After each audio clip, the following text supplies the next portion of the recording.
ગુજરાતમાં હાલ લગ્નનો માહોલ જામ્યો છે। ઠેર ઠેર શરણાઈઓ અને ઢોલ વાગી રહ્યા છે, ત્યારે રાજપીપળાની એક જાન ઘરને બદલે સીધી જ હોસ્પિટલ પહોંચી ગઈ હતી। વાત જાણે એમ છે કે રાજપીપળાથી જાન અમદાવાદના નિકોલ વિસ્તારમાં પહોંચી અને કન્યા પક્ષે હોંશે હોંશે જાનનું સ્વાગત કર્યું હતું, જેમાં વેલકમ ડ્રિંકની સાથે મિલ્ક શેક પણ આપવામાં આવ્યો હતો।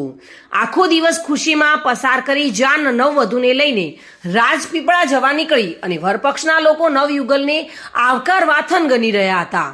પણ એ પહેલા જ નડિયાદ આસપાસ વરકન્યા સહિત 45 જાનૈયાઓને ફૂડ પોઈઝનિંગ થતા પેટમાં અસહ્ય દુખાવો અને ઉલટી થવા લાગી હતી। સ્થિતિ વણસતા તેઓ ઘરે પહોંચે તે પહેલા જ તેમને નડિયાદની હોસ્પિટલમાં સારવાર માટે ખસેડવા પડ્યા હતા। તો બીજી તરફ કન્યા પક્ષના 5 લોકોને પણ ફૂડ પોઈઝનિંગની અસર થતા સારવાર માટે મણિનગરની એલજી હોસ્પિટલમાં દાખલ કર્યા છે। પ્રાથમિક માહિતી મુજબ જાનૈયાઓએ મિલ્ક શેક ભારે પડ્યો હોય તેવું જાણવા મળ્યું હતું। નર્મદા જિલ્લાના નાંદોલ તાલુકામાં આવેલા રાજપીપળાથી હિમાંશુ ભાવસારની જાન અમદાવાદના નિકોલ વિસ્તારમાં આવી હતી।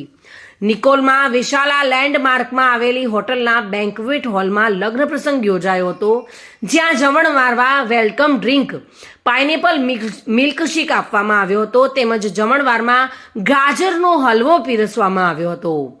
રાત્રે જાનૈયાઓ સહિતના તમામ લોકોએ ભોજન લીધું હતું, જ્યારે મોડી રાત્રે જાન વિદાય થઈ હતી। આ જાન જ્યારે નડિયાદ નજીક પહોંચી ત્યારે 40 થી 45 જાનૈયાઓને અચાનક જ ઉલટીઓ થવા લાગી હતી, જેને પગલે તેઓને તાત્કાલિક નડિયાદની હોસ્પિટલમાં દાખલ કરવામાં આવ્યા હતા। ફૂડ પોઈઝનિંગની અસરને કારણે તમામ જાનૈયાઓને ખૂબ જ ઉલટી અને ઝાડા થવા લાગ્યા હતા। હાલ નડિયાદની હોસ્પિટલમાં સારવાર હેઠળ રહેલા તમામ લોકોને ઝાડા ઉલટી થવા લાગ્યા હતા અને આથી ફૂડ પોઈઝનિંગ થયાનું જાણતા હોસ્પિટલ ખસેડવામાં આવ્યા હતા। બધાની હાલત ખરાબ થઈ ગઈ હતી। રાત્રે તેઓ લગભગ 1 વાગ્યેના સુમારે દાખલ થયા હતા, જ્યારે મણિનગરની એલજી હોસ્પિટલમાં 3 મહિલાઓ અને 2 પુરુષોને સારવાર માટે દાખલ કરવામાં આવ્યા હતા।